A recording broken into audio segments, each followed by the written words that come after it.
Olá, tudo bem? Eu sou Arquimedes de Castro e hoje estou aqui para conversar com vocês sobre a reabertura das atividades econômicas em todo o país. Eu falo de Campina Grande, na Paraíba, aonde a reabertura está prevista para começar a partir da próxima segunda-feira, seguindo em escalas de 15 em 15 dias, com diversas restrições e também com a obrigatoriedade da adoção de medidas sanitárias para evitar o contágio pelo novo coronavírus.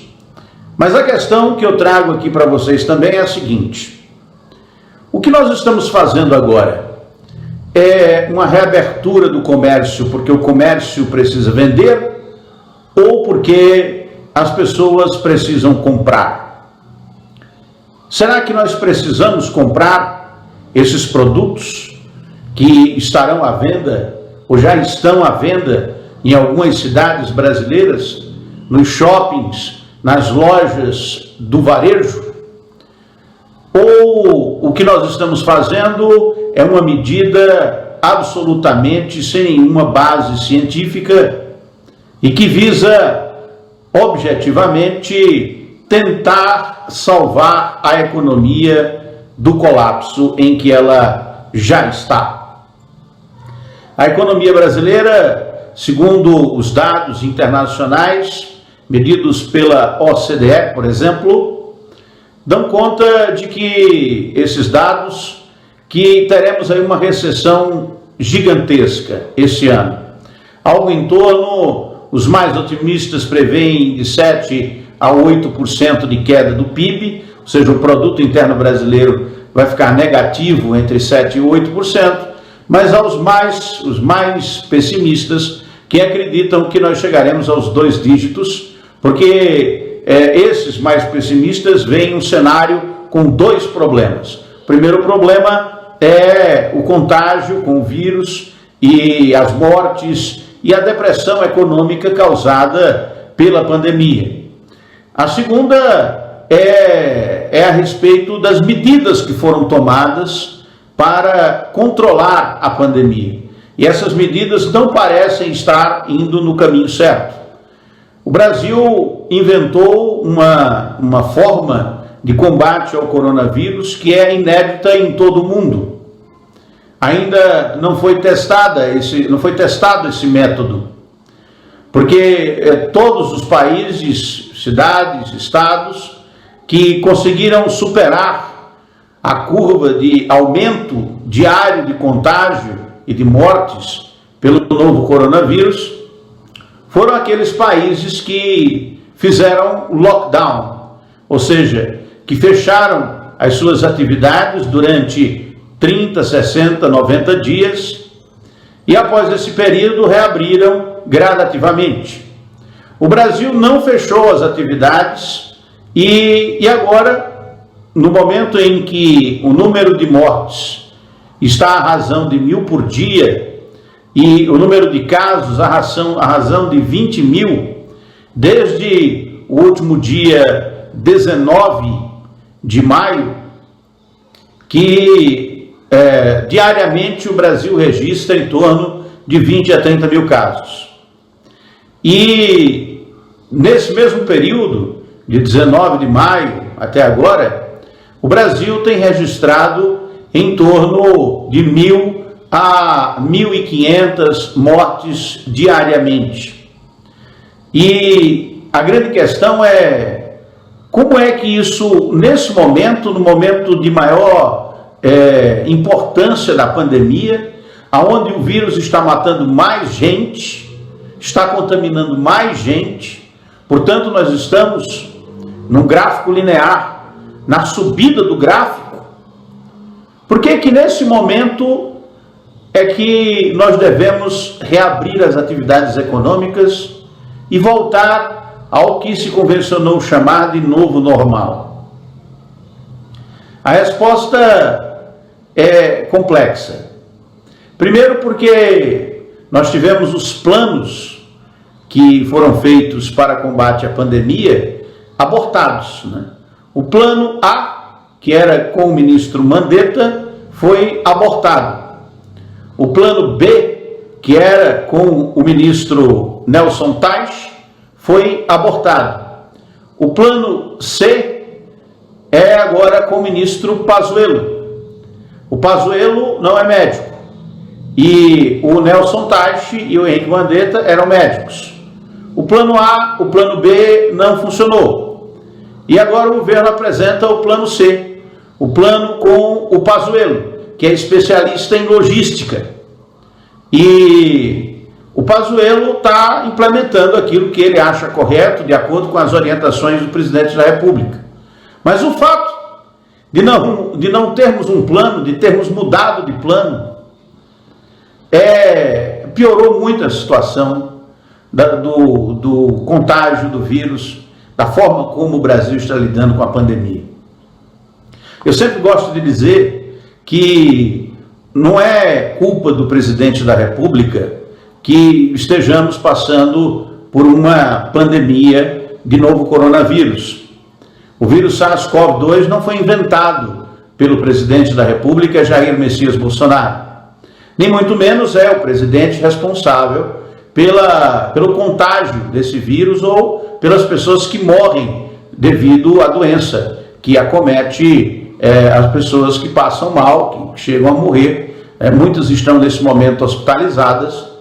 Não é culpa do presidente, mas o presidente é quem nomeia o ministro da Saúde e quem decide, no final das contas, qual é a política de saúde pública para enfrentamento de uma pandemia. O presidente da República foi impedido pelo Supremo Tribunal Federal de reabrir todas as atividades como ele queria desde o início.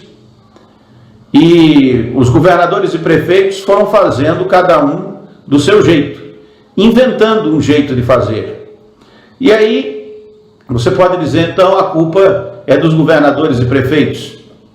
Talvez não, porque os governadores e prefeitos não sabem como lidar com a pandemia.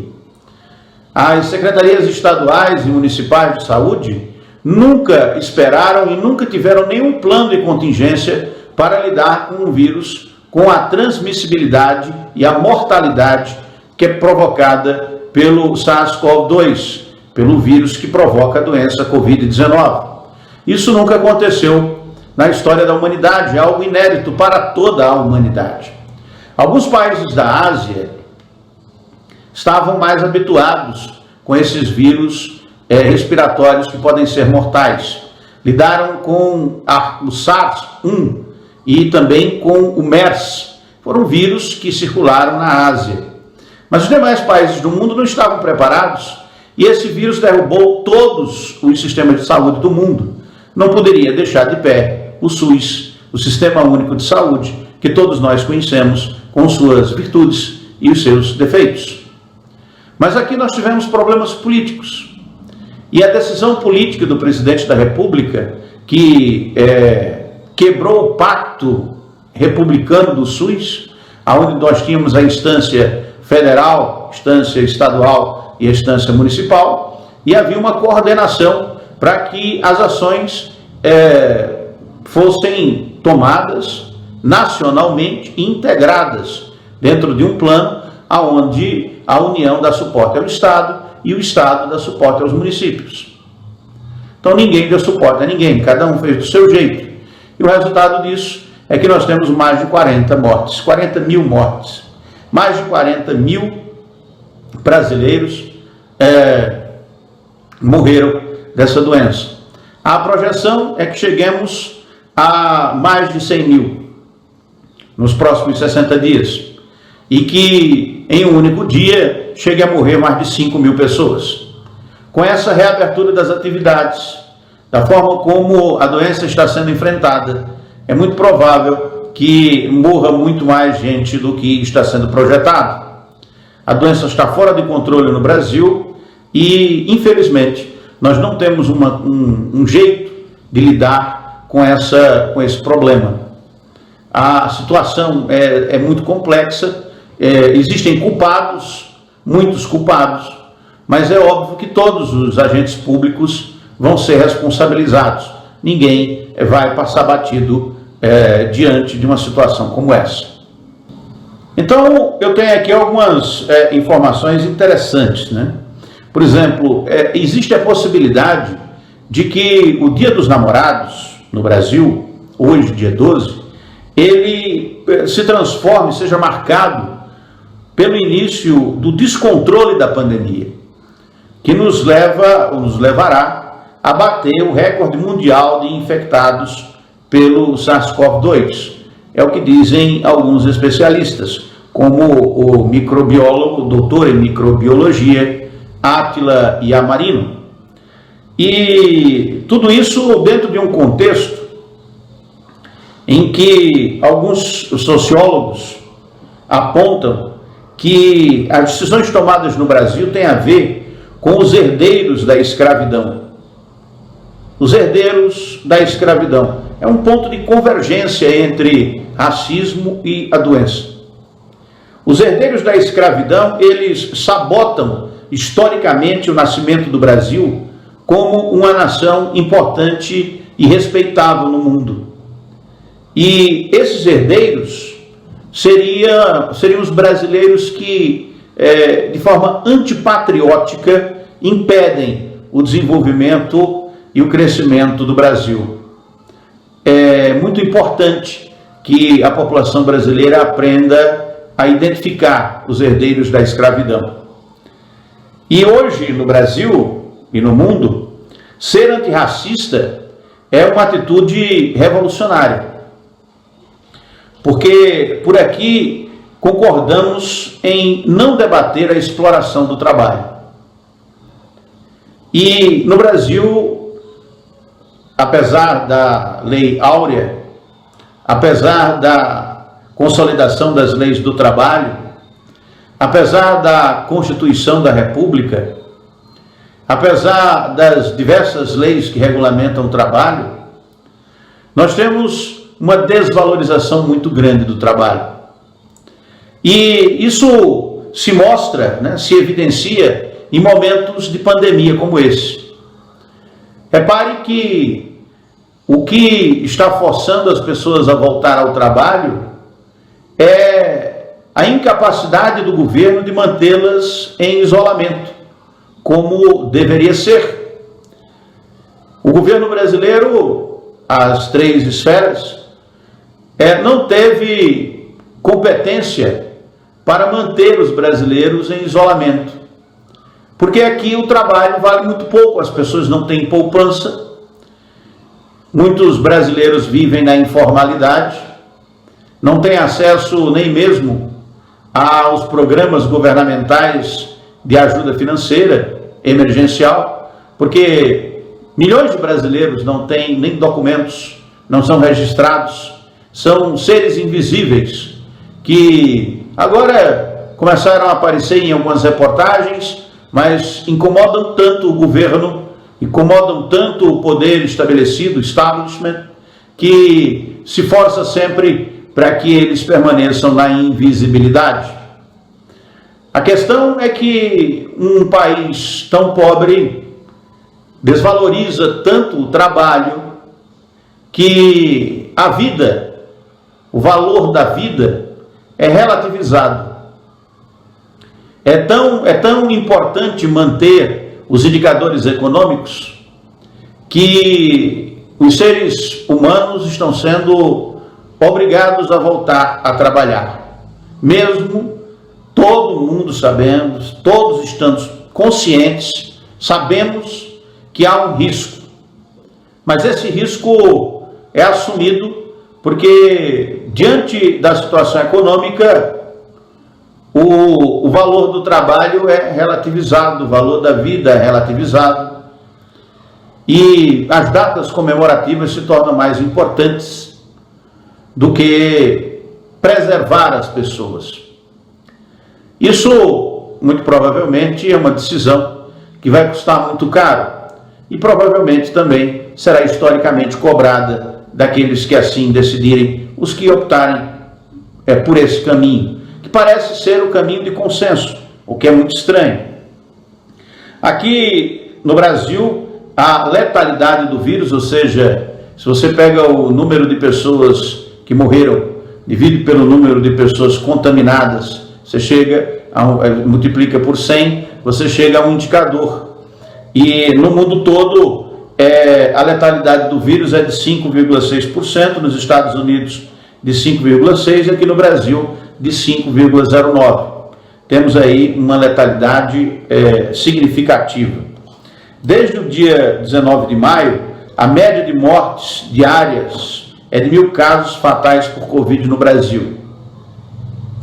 E desde o dia 19 de maio também, a média de novos casos de contaminados é superior a 20 mil. A projeção é que o Brasil se torne nos próximos 60 dias o líder mundial do número de casos e do número de mortes, com mais de 100 mil mortos pela Covid. Os dados internacionais e as projeções internacionais, elas são feitas a partir de critérios internacionalmente aceitos pela ciência médica, pela epidemiologia, dentro de critérios estatísticos e demográficos. É óbvio que a estatística e a projeção, ela pode ser mudada, alterada. É uma projeção, é um modelo matemático que tenta prever aquilo que pode acontecer. É óbvio que isso não está fatalmente decidido que vai acontecer, porque eu tenho a impressão, e é por isso que eu continuo gravando esses vídeos e fazendo esses alertas, eu tenho a impressão que em determinado momento, os brasileiros, os empresários, os políticos, vão chegar a um consenso de que é preciso enfrentar o vírus, mas enfrentar o vírus através de critérios científicos, não se expondo a uma doença. Não há lógica em defender que os indivíduos o indivíduo se expondo ao contágio, ele estará mais seguro de pegar o vírus e, portanto, de adoecer. É óbvio que os dados, eles mostram, e é preciso dizer isso, né? Tem os dados ruins, os dados bons, e eu separei aqui dados muito interessantes que foram reunidos, dados mundiais, mas daqui do Brasil, foram reunidos pelo worldometers.info. É um agregador de dados internacional sobre a Covid-19, sobre o coronavírus. E eles trazem os dados que você já sabe, que tem mais de 800 mil pessoas contaminadas, que tem mais de 41 mil pessoas mortas, que tem 396.692 recuperados. Era o que eu tinha para hoje. Eu sou Arquimedes de Castro, falando direto de Campina Grande.